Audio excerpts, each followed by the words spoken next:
Hello students, good morning. कल अपन REET level first के mathematics subject में जो यूनिट फर्स्ट है उसके बारे में डिस्कस कर रहे थे, जहां अपन ने जाना कि जो यूनिट फर्स्ट है उसमें 1 करोड़ तक की पूर्ण संख्याएं, स्थानीय मान, तुलनाएं और गणितीय संक्रिया जिसमें जोड़, गुणा, बाकी और भाग, और लास्ट में दे रखा है उसमें भारतीय मुद्रा। यहाँ तक इसमें फर्स्ट यूनिट में बता रखा है। फिर अपन ने उसको 3 कैटेगरी में अलग अलग ले लिया। एक में नंबर्स ले लिए, एक में गणितीय संक्रिया ली और एक में अपन ने लिया भारतीय मुद्रा यानी इंडियन करेंसी। जहां अपन फर्स्ट में ले रहे थे नंबर्स में अपन ने 1 करोड़ तक की संख्याओं के बारे में जाना कि जो संख्याएं हैं पूर्ण संख्याओं की बात कर रहा है। जो पूर्ण संख्याओं में अपने पास जो है वो जीरो से आएंगी। पूर्ण संख्या कौन सी है? जीरो से स्टार्ट हो रही है, 0 1 2 3 ऐसे चलती जा रही है। ये क्या है? पूर्ण संख्या है। यहाँ जो सबसे पहले अपनी जीरो थी, इसकी खुद की कोई वैल्यू है नहीं, लेकिन इसके बिना अंकों गणना करना भी गणित में क्या है, असंभव है कि जीरो के बिना कर ले, लेकिन जीरो का अपने आप में वैल्यू नहीं है। इसलिए अपन ने फिर कहां से ले रहे थे? एक से। यानी एक अंक में अपने डिस्क्राइब करने वाली डिजिट जो थी वो कौन सी बताई? एक से लेकर अपन ने 9 तक बता दी थी। सही है। यहाँ पर कुल संख्याएं कितनी आ रही थी? 9। फिर यहाँ पर बताया छोटी तो 1 और बड़ी 9। फिर ऐसे चलते गए और फिर यहाँ अपन ने जाना कि अगर अपन 8 अंक की संख्या लिखें, 8 अंक, तो यहाँ देखें 8 अंक में अगर सबसे छोटी बात सबसे बड़ी बात करें तो उतनी बार क्या लिख दिया जाएगा? 9। 4 टाइम हो गया, 5 6 7 और ये 8। ठीक है। ऐसे ही इधर लिखेंगे तो आपको पहले तो 1 लेना है, उसके बाद में 0 लेनी है। ऐसे सही है। अगर छोटी बनानी है तो वो उतनी बार क्या लिखो आप? 9। अगर आपको छोटी बनानी है तो पहले 1 ले लो, दाहिनी तरफ उतनी क्या लिख लो? 0। और अगर बड़ी बनानी है तो कितने टाइम लिख दो? जितने टाइम वो अंक है उतनी बार उसको 9 को लिखते जाओ, वो संख्याएं बनती जाएंगी। ऐसे अपने पास कितने तक आ रही थी? 1 करोड़ तक क्या आ रही है संख्या। जहां पर ने देखा है कि ये अंक जो है ये दार्शनिक प्रणाली का निर्माण करेंगे। कौन से अंक? ये वाले अंक 10 हैं, इसलिए कौन सी प्रणाली का निर्माण कर देंगे? दार्शनिक प्रणाली। क्यों? क्योंकि ये 10 अंक है, इसलिए इस प्रणाली को क्या करे थे अपन? दार्शनिक। वैसे ये है क्या? संकेत। संकेत से क्या बने थे? अंक। फिर इसके बाद में अपन ने देखा, यहाँ पे अपन ने अंकों के मान देखे। अंकों क्या देखे? मान। दो बताई, एक तो फेस वैल्यू, एक तो बताई फेस वैल्यू और एक बताई अपन ने प्लेस वैल्यू।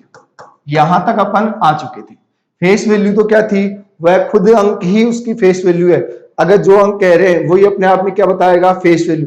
जबकि प्लेस वैल्यू किससे निर्धारण होगा? स्थान से। स्थान का मतलब है अपन दाहिनी ओर से बाईं ओर अंकों को पढ़ते हुए चलेंगे, इकाई दहाई ऐसे, तो ये अंक आते जाएंगे और वो स्थान से निर्धारण होगा।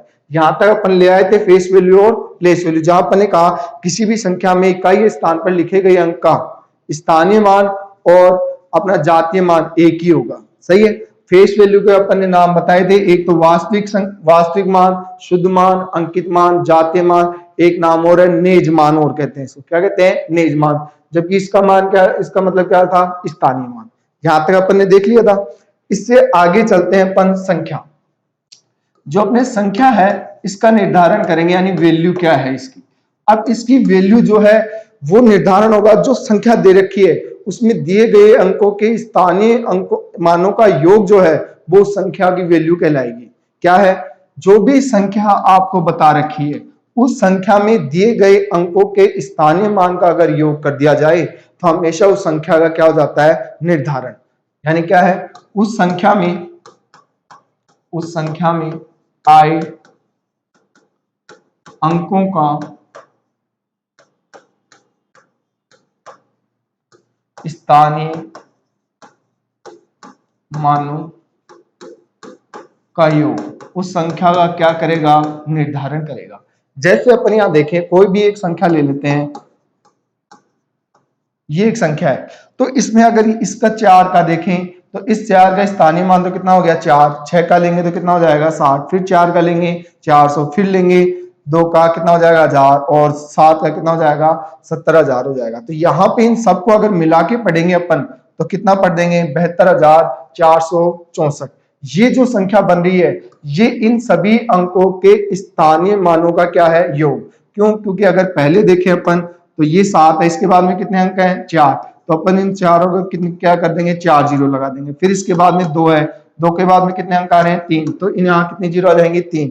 फिर 4 है और 4 के बाद में कितने अंक बच रहे हैं 2, तो यहाँ कितनी जीरो आ जाएंगी 2। फिर यहाँ 6 है और 6 के बाद में एक अंक है तो एक बार जीरो आ जाएगी। फिर है 4 और यहाँ अकेला 4 आया क्योंकि वो 1 से गुना होगा। अगर इन सबको जोड़ के बना रहे हैं तो वापस यही नंबर बन के आएगा। यानी संख्या का निर्धारण या वैल्यू जो है वो संख्या में आए अंकों के स्थानीय मानों के योग से निर्धारित होती है। इसी तरीके से अपनी एक दशमलव संख्या है, दशमलव संख्या। दशमलव संख्या भी बिल्कुल इसी तरीके से निर्धारण होगा कि संख्या में आए अंकों के स्थानीय मानों का योग, क्योंकि बस यहां है इस तरफ एक तरफ तो इसमें पूर्ण मान चलेगा और एक तरफ इसके अपूर्ण मान चलेगा। जैसे अपन एक पॉइंटों की संख्या ले लेते हैं, जैसे अपने को बता दिया यहाँ पे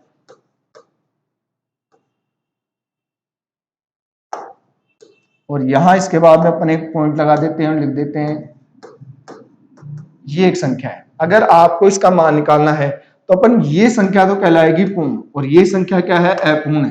ये दशमलव, इसके दशमलव के जो बाईं तरफ है ये पूर्ण मान है और दशमलव के दाईं तरफ जो मान है वो क्या है अपूर्ण है। यहाँ अगर अपन देखें इन अंकों का मान तो यहाँ उसी इसका तो अभी जो संख्या का बनाया बिल्कुल वैसे ही बनाना है।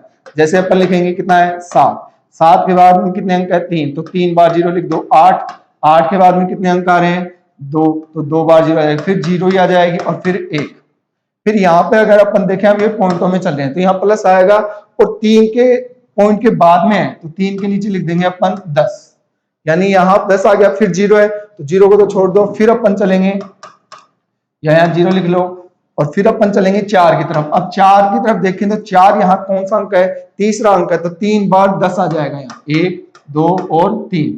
फिर यहाँ पर दे रखा है अपने को 5। अब 5 देखें तो कौन सा अंक है चौथा अंक है, तो कितनी बार नीचे आ जाएगा, कितनी बार 10 आ जाएगा नीचे 4 बार, 1, 2, 3, 4। ये इन अंकों को अगर अपन वापस ऐड कर दें तो अपने पास यही नंबर बनेगा। ये दशमलव संख्या का क्या कहलाता है निर्धारण। एक तो संख्या का निर्धारण है, एक दशमलव संख्या का निर्धारण है और दोनों किस तरीके से होंगे, संख्या में दिए गए अंकों के स्थानीय मानों का अगर योग कर देंगे अपन तो वो संख्या का क्या हो जाता है निर्धारण। अपन ने जो इन संख्याओं को इतना बड़ा लिखा है, इन अंकों के स्थानीय अंकों के योग किया है, इसी को संख्या का विस्तारित रूप कहते हैं। संख्या का क्या कहेंगे विस्तारित रूप, विस्तारित रूप। अब ये अपने को दोनों संख्याओं में पूछे जाते हैं, चाहे तो वो दशमलव संख्या हो और चाहे वो दस संख्या हो, तो यहाँ पर इनके रूप दिए जाते हैं। फिर अपने से पूछा जाएगा कि इनको विस्तारित कर दीजिए या इनको संक्षिप्त कर दीजिए। जैसे अगर अपने को एक संख्या दे दी जाए यहां पर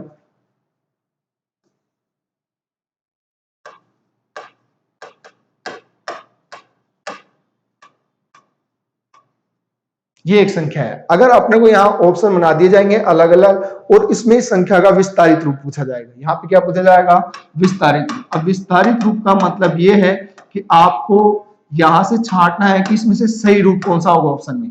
तो अभी की तरह लिखना है कि आप जो अंक लेंगे उसके बाद में जितने अंक हैं उतनी बार जीरो लगाते चलेंगे। कौन सी संख्या में, जो दशमलव से पहले है, जो इसमें क्या है पूर्ण मान। तो पहला अंक अपने पास यहाँ कितना आ रहा है 8, सही है। इसके बाद में अगर देखें कितने अंक है 3, तो यहाँ 3 जीरो आ जाएंगे। फिर यहाँ पर अगर अपन देखें कितना है 3, 3 के बाद में कितने अंक बच रहे हैं 2, तो यहाँ पर अपन 3 के बाद में 2 जीरो ले आएंगे। फिर है अपने पास कितना 5, 5 के बाद में बच रहा है 1 अंक, तो एक बार आ जाएगा जीरो और ये 6 अकेला से। ये तो है पूर्ण मान।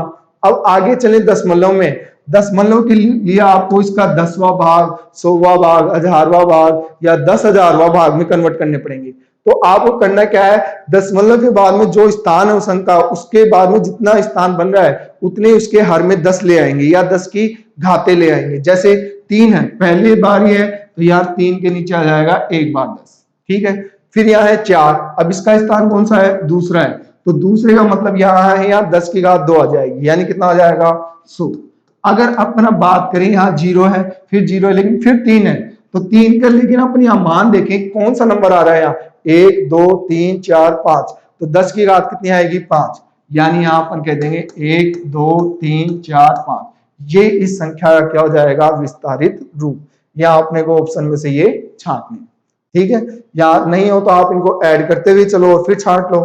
कैसे, ये 8000 हो गया और ये कितना हो गया 300 और ये कितना हो गया 50 और ये कितना हो गया 6, ठीक है। फिर यहां देखें अपन यहाँ अपने को पहले मान दे रखे हैं इधर, ये 0 0 0 कर दें, ये भी 0 0 कर दें, ये भी इधर 0 0 0 0 कर दें। यहां तक अपन ने 0 0 ले लिया, क्योंकि पॉइंट के बाद में अगर 0 लेंगे तो यहाँ इसका कोई मतलब नहीं होगा। तो यहाँ अगर अपन देखें पहला कितना है, 3 है, सही है, तो यहाँ 0.3 हो जाएगा। फिर कितना है, यहाँ 4 है, 4 का मतलब ये कौन से स्थान पर आ रहा है, देखिए 1 2 दूसरे स्थान पर ही है, तो ये 0 4। अब यहाँ भी अपन क्या लगा सकते हैं, 0, यहाँ भी क्या लगा सकते हैं, 0। अब जो अपना कौन सा अंक है, 3 है। अब ये 3 अंक जो दे रखा है, इससे पहले अगर नीचे देखें कितनी 10 की घात आ रही है, 5, तो यहां से इसका स्थान निर्धारण होगा 1 2 3 4 5। ये लीजिए, इसको पूरे को अपन ऐड कर देंगे, तो यहां पर अगर ऐड कर देते हैं तो ये तो कितना हो गया, 8 3 5 6 पॉइंट लग जाएगा, कितना हो जाएगा, 3 4 0 0 3।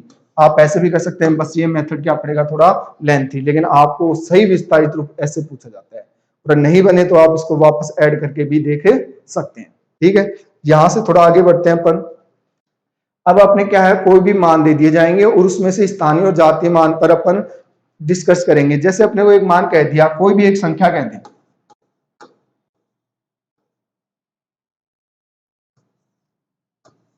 ये एक संख्या है, और अपने को यहां कह दे कि बताइए 4, इसमें 4 कितनी बार आ रहा है, 2 बार आ रहा है।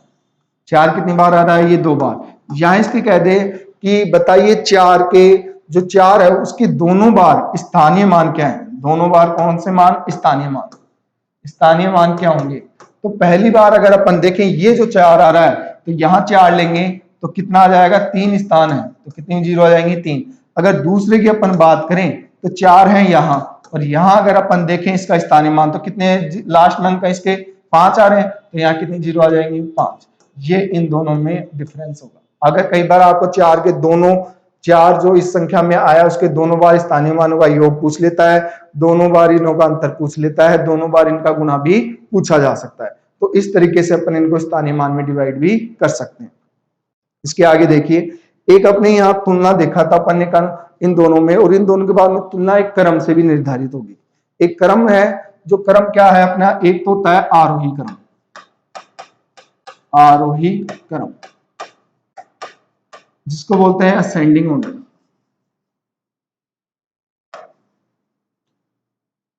और एक है अपने पास अवरोही क्रम, अवरोही क्रम जिसको अपन बोलेंगे डिसेंडिंग ऑर्डर।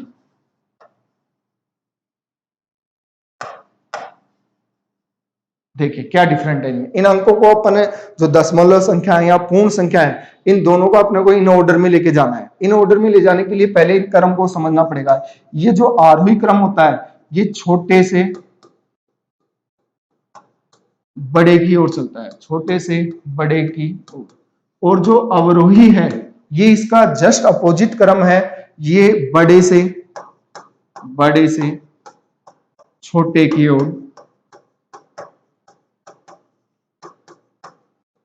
देखिए यहां जो ऑर्डर है ये छोटे से बड़े की ओर है। असेंड का मतलब होता है एक तरीके से चढ़ाई, और ये हमेशा ऊपर जाता जाएगा इसे, ठीक है। तो ये छोटे से बड़े की बढ़ता हुआ क्रम होता है एक तरीके से, क्या बोलते हैं इसे, बढ़ता हुआ क्रम, बढ़ता हुआ क्रम। और जो ये अवरोही डिसेंडिंग है, इसका मतलब ये ऊपर की तरफ जा रहा है, और यहां पर है ना ये नीचे की तरफ आएगा ऐसे। अगर ये ऐसे आएगा तो इसमें क्या आ रहा है, कमी आ रही है, यानी ये घटता हुआ क्रम होता है, घटता हुआ क्रम।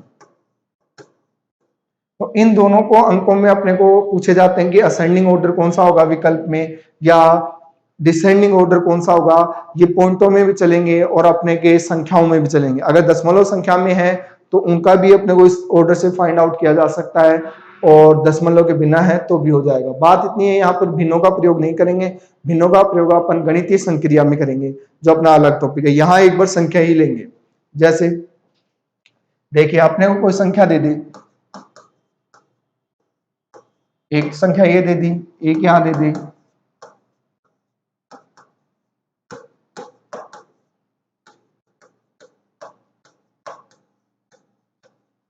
ये एक संख्या है। अब आपने को एक क्रम बनाना है, पहले आरोही क्रम। आरोही क्रम के लिए अपने को देखें कि इनमें पहले आपको ढूंढनी है कि सबसे छोटी संख्या कौन सी है। तो अगर सबसे छोटी पे देखें तो यहां तो रहा है अपने पास कितना, 78,702। या 78,305, या 78,506 और या 78,977। तो यहाँ अगर अपन देखें सबसे छोटा नंबर कौन सा है, ये है, और इससे बड़ा कौन सा आ रहा है, ये आ रहा है, और इससे बड़ा कौन सा आ रहा है, ये आ रहा है, और इससे बड़ा कौन सा आ रहा है, ये आ रहा है। यानी ये जो कर संख्याएं दी गई है ये एक तरीके से अपने को कौन से क्रम में लिख दिए, आई है अपने पास आरोही क्रम में, यानी असेंडिंग ऑर्डर। असेंडिंग ऑर्डर का मतलब क्या है, बढ़ता हुआ क्रम है। लेकिन अगर अपने को अवरोही बनाना है तो आपको कुछ नहीं करना, बस इसका जस्ट अपोजिट है। जो इसमें सबसे लास्ट में है वो इसमें सबसे पहले आ जाएगी। जैसे सबसे लास्ट में कौन सी दे रखी है अपने को, 78,977। फिर कौन सी दे रखी है, 78,506, और फिर कौन सी है 78,305, और फिर कौन सी है 78,000, उल्टे हो गए, 700 का गया, इसको 200 करें, 200, ये हो जाएगा 78,202। तो देखिए ये क्रम जो है, बस आपको इसका जस्ट क्या करना है, अपोजिट। ये पहली संख्या हो गई 78,202, ये 78,305, ये 78,506 और ये 78,977। तो इसको अगर जस्ट अपोजिट लिख देंगे तो कौन सा ऑर्डर आ जाएगा अपना, अवरोही क्रम। बस इतना ही चेंज, अगर ये आता है तो ये इसका अपोजिट हो जाएगा। फर्क इतना है, अगर मान लो यहाँ पर अगर अपने को यहाँ दशमलव का प्रयोग करते, यहाँ दशमलव का प्रयोग करते, और यहाँ दशमलव का प्रयोग कर दें, यहाँ दशमलव का प्रयोग कर दें, तो भी ये कौन सी रहेगी सबसे छोटी, ये इससे बड़ी, ये इससे बड़ी और ये इससे बड़ी। यहाँ पॉइंटों के पहले जो अंक है वो 78 है, और पॉइंटों के बाद में 3 अंक दे रखे हैं, उसी से का निर्धारण हो रहा है, क्योंकि 5 अंकों की क्या है, ये एक संख्या है। देखिए अगर मान लीजिए अपने को दे दिया जाए एक संख्याएं हैं, और ये संख्याएं दे रखी हैं 444.44, एक दे रखी है 44.444, एक दे रखी है 444.44, और एक दे रखी है 4.444। ये अपने पास हैं ऑप्शन ए, बी, सी और डी। देखिए इन संख्याओं में अपने को निर्धारण करना है तो 4 ही, लेकिन अलग अलग है। यहाँ अगर देखें अपने पास, यहाँ तो 3 अंक है, यहाँ कितने आ रहे हैं, 2 अंक आ रहे हैं, यहाँ फिर 4 अंक आ रहे हैं, और यहाँ 1 ही अंक आ रहा है। यानी सबसे पहले आप दशमलव से पहले देखें जो अपने को पूर्ण मान दे रखा है, तो यहाँ सबसे बड़ा मान अगर अपन देखें तो कौन सा दे रखा है, 4 बार आ रहा है, यानी 4,444 है। तो ये तो हो गई फर्स्ट, सही है, यानी ये इसमें सबसे बड़ा नंबर है। अगर इससे छोटा नंबर अपन देखें तो यहाँ तो 1 बार आ रहा है, यहाँ 2 बार, यहाँ 3 बार, तो ये है छोटा इससे, और इससे भी छोटा देखें तो ये है, और सबसे छोटा देखें तो ये है। यानी इसमें सबसे बड़ा नंबर ये है, फिर इससे छोटा ये है, इससे छोटा ये है, और इससे छोटा ये है। अब यहाँ पर अपने दोनों ऑर्डर बनते हैं, एक तो आता है आरोही क्रम। आरोही क्रम का मतलब है यहाँ अपने को सबसे छोटी लेनी है। अब इनमें जो 4th नंबर पे आ रहा है वो कौन सा ऑप्शन है अपने पास, डी है। फिर डी 3rd नंबर पे कौन सा आ रहा है, बी है, और फिर कौन सा आ रहा है, ए आ रहा है, और फिर कौन सा आ रहा है, सी। यानी ये इन विकल्प के लिए कौन सा क्रम बन जाएगा, आरोही क्रम। फिर यहाँ अगर अपने को पूछ लिया जाता अवरोही, अवरोही में अब कुछ नहीं करना है, जस्ट इसका क्या लिखना है, अपोजिट लिखना है। अपोजिट का मतलब है ये तो छोटे से बड़े की ओर जा रही है, यहाँ पर आपको बड़े से छोटा करना है, तो सी को पहले ले आइए, और फिर आ जाएगा अपने पास ए, फिर आ जाएगा बी, और फिर आ जाएगा डी। ये लीजिए ऐसे बन जाते हैं, ठीक है। पॉइंटों में आपको केवल क्या देखना है, पॉइंटों की संख्या अगर दे रखी है तो आपको दशमलव से जो पहले पूर्ण मान दे रखा है उसका ध्यान रखना है, उसी से निर्धारण होगा वो संख्या बड़ी है या छोटी है, ठीक है। देखिए इससे आगे चलते हैं अपन। अब है अपने पास अंकों का निर्धारण या संख्याओं का निर्धारण। संख्याओं का निर्धारण यानी क्लासिफिकेशन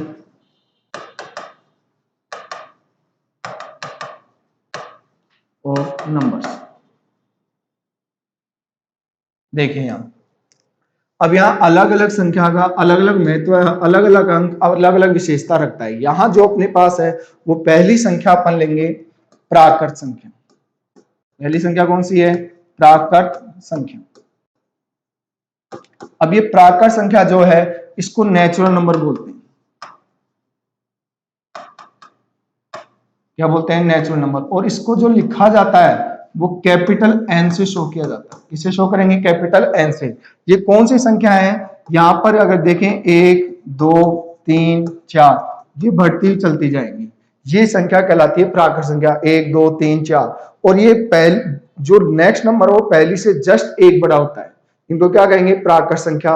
इन्हीं का नाम होता है प्राकृतिक संख्या। इन्हीं का नाम क्या बोल देते हैं? प्राकृतिक संख्या भी इनको कहा जाता है। प्राकृत संख्या बोल दो या प्राकृतिक संख्या, या इनको नेचुरल नंबर बोलते हैं। इनका संकेत क्या होता है? एन। पहला क्लासिफिकेशन में अपने पास है प्राकृत संख्या। दूसरी संख्या होती है पूर्ण संख्या। पूर्ण संख्या, पूर्ण संख्या का मतलब है होल नंबर।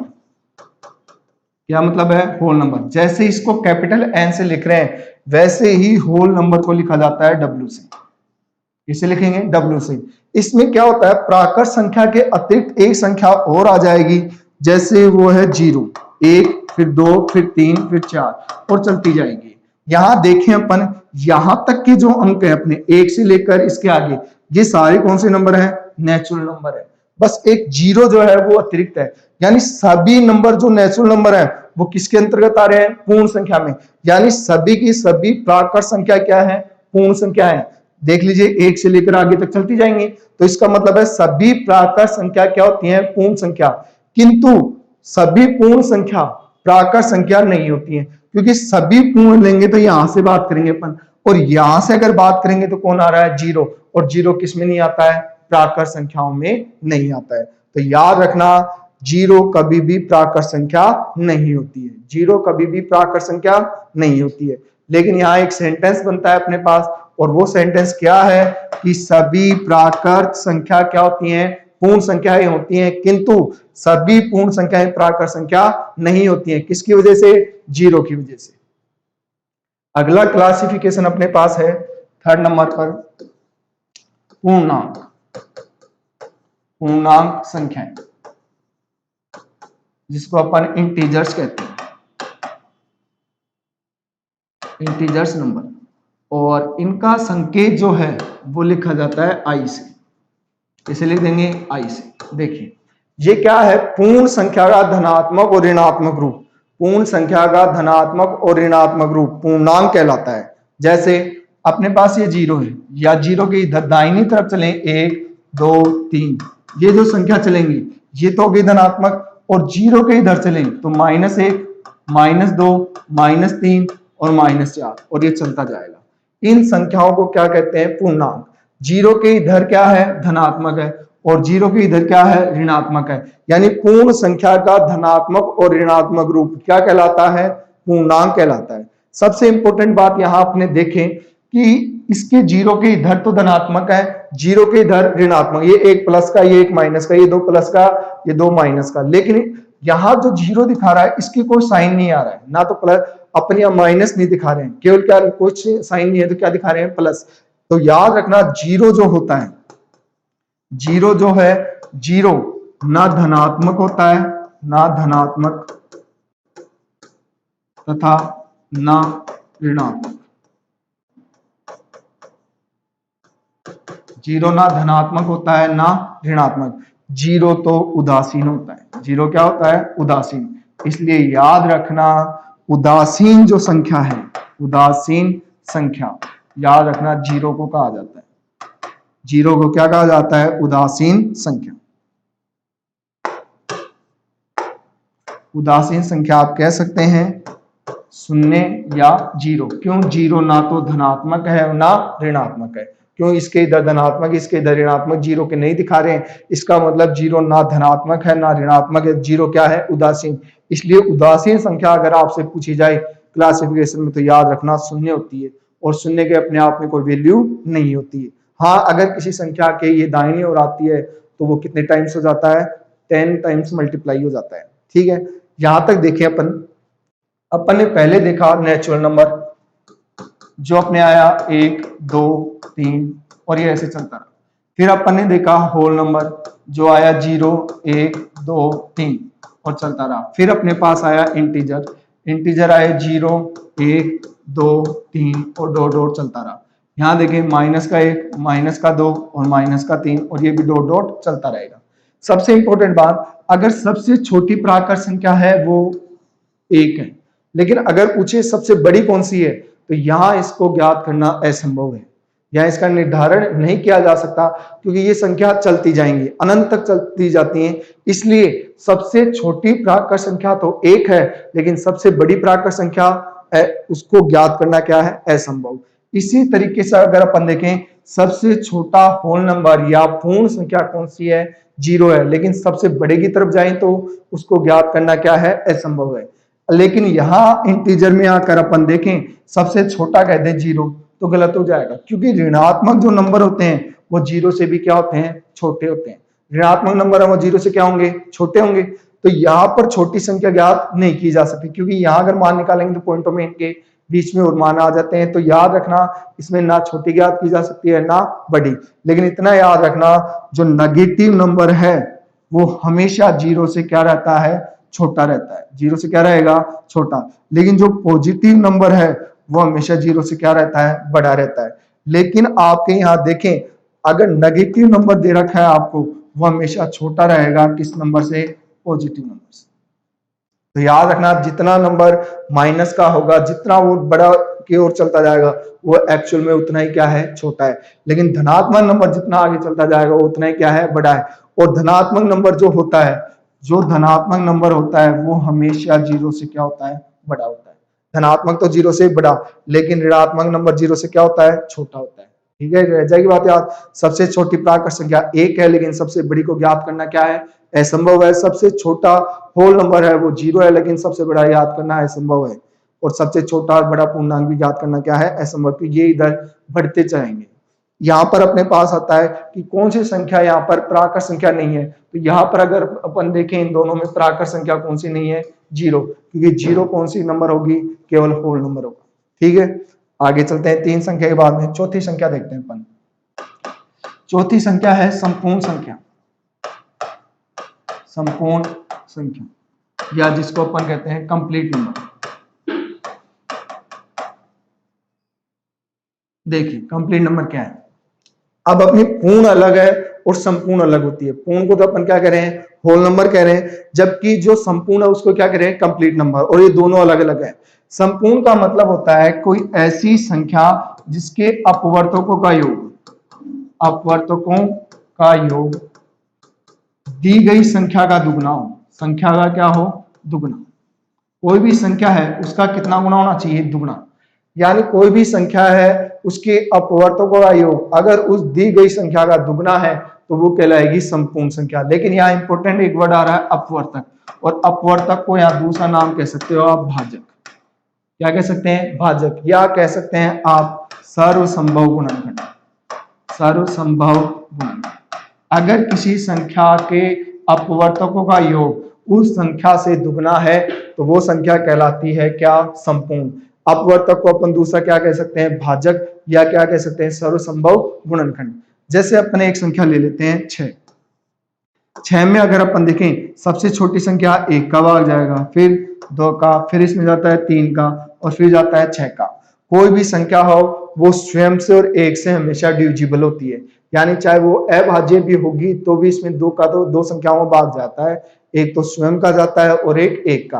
तो कोई भी सर्वसंभव गुणनखंड या अपवर्तक की बात करें तो सबसे छोटा आएगा 1 और सबसे बड़ा आएगा स्वयं। अब ये इसके क्या है, अपवर्तक है। ये इसके क्या है, अपवर्तक। अब इन अपवर्तक को ऐड करेंगे अपन। यहाँ पर दे रखा है अपने को 1 + 2 + 3 और +6, तो कितना हो रहा है, 12 हो रहा है। और 12 इससे जस्ट कितना हो रहा है, दुगना है। इसका जस्ट कितना है, दुगना। तो याद रखना पहली संपूर्ण संख्या होती है 6। पहली संपूर्ण संख्या कितनी होती है, 6। या आप कह दें सबसे छोटी संपूर्ण संख्या जो है वो 6 है। अगर नेक्स्ट नंबर की तरफ अपन बात करें तो होता है 28। दूसरी जो संपूर्ण संख्या है वो कौन सी होगी, 28 होगी। देखिए पहली 6 और दूसरी कौन सी है, 28। कैसे, 28 में देखें तो 1 का भाग जाएगा, फिर 1 के बाद में किसका जाएगा, 2 का, 3 का नहीं जाए, कितने का जाएगा, 4 का। 4 के बाद में कितना जाएगा, 5 नहीं जाए, 6 नहीं जाए, कितना जाएगा 7, और 7 के बाद में जाएगा कितना 14, और 14 के बाद में कितना जाएगा 28। यानी यहाँ पे 1 plus 2 plus 4 plus 7 plus 14 plus कितना कर दें 28। अगर इन सबको ऐड करेंगे तो कितना बन जाएगा अपना 56। और ये जो 56 है ये इस संख्या का कितना गुना है, 2 गुना। तो याद रखें पहली संपूर्ण संख्या तो कौन सी है, 6 है, और दूसरी कौन सी है 28। यहाँ पे इंपॉर्टेंट बात आप याद रखना कि 1 से लेकर 100 तक केवल 2 ही संख्या संपूर्ण संख्या होती है। केवल 2 ही संख्या क्या है, संपूर्ण संख्या। 2 संख्या ही क्या है, संपूर्ण संख्या। 2 ही संख्या क्या होती है, संपूर्ण संख्या, जो कौन सी है 6 और 28। बाकी आगे इन्हें चेक करने का तरीका ऐसा नहीं होगा, क्योंकि जितना नंबर बढ़ता जाएगा उतने इसके क्या बढ़ते जाएंगे, अपवर्ड तक। तो अपवर्ड तक बढ़ने पर ऐसा नहीं है कि हर बार ऐसा निकालें। जैसे अगर अपने पास हजारों में आ जाए तो अपने को हजारों अपवर्ड तक निकालने पड़ेंगे। उसके कौन कौन से होंगे, क्योंकि 1 से शुरू होगा स्वयं तक जाएगा, तो उसको डिफिकल्ट होता है फाइंड आउट करना, लेकिन आगे बताएंगे जब अपन भाजक पढ़ेंगे। ठीक है, यहां तक देख लीजिए। पहली तो कौन सी हो गई 6 और दूसरी कौन सी हो गई है 28। अगली अपन बात करते हैं 5वीं संख्या की। इसमें आती है सम संख्या। सम संख्या का मतलब है 2 से विभाजित संख्या, जिसको अपन कह देते हैं इवन नंबर। क्या कह देते हैं, इवन नंबर। तो देखिए यहाँ जो भी संख्या 2 से विभाजित है वो सम है। जैसे अपने पास देखें 2, 4, 6, 8, 10 और ये चलती जाएगी। सही है। तो यहां पर अगर देखें 2 जो है वो सबसे छोटी सम संख्या है, और सबसे बड़ी की अगर बात करें तो उसको ज्ञात करना क्या है अपने लिए असंभव है, क्योंकि जहां तक ये चलता जाएगा वहां तक अपनी सोच जाती जाएगी, उतना ही वो नंबर क्रिएट होता जाएगा। इसलिए सबसे बड़ी ज्ञात करना असंभव है, लेकिन सबसे छोटी कौन सी होती है, 2 होती है। अगर यहां से अपन ऐसा भी कह सकते हैं कि ये सभी संख्या क्या होंगी 2 से विभाजित, या संख्या का जो इकाई अंक है वो होता है 0, 2, 4, 6, 8। अगर किसी संख्या का इकाई अंक जो है वो 0, 2, 4, 6, 8 है, तो याद रखना सदैव वो कौन सी संख्या होगी, सम संख्या होगी। इसके बाद में आता है अपने पास विषम संख्या।